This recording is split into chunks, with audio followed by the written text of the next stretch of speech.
color the objects starting with the given letters. दिए गए हरूफ से शुरू होने वाली तस्वीरों में रंग भरिए. Dear kids, प्यारे बच्चों, now we learn to color the objects starting with given letters.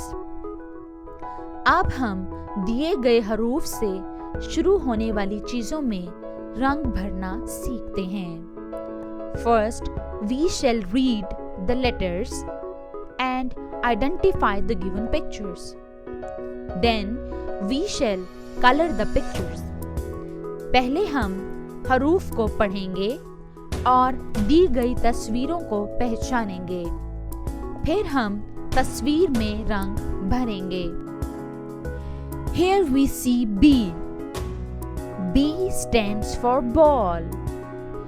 Ball is the first picture in the row.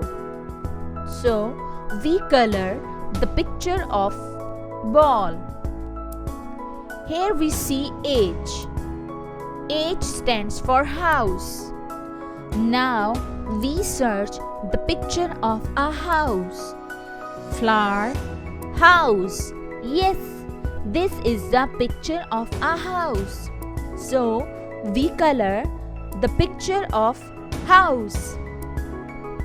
Here we see F.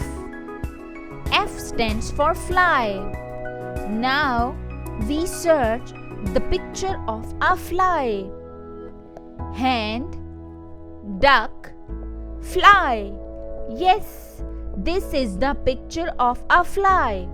So, we color the picture of fly.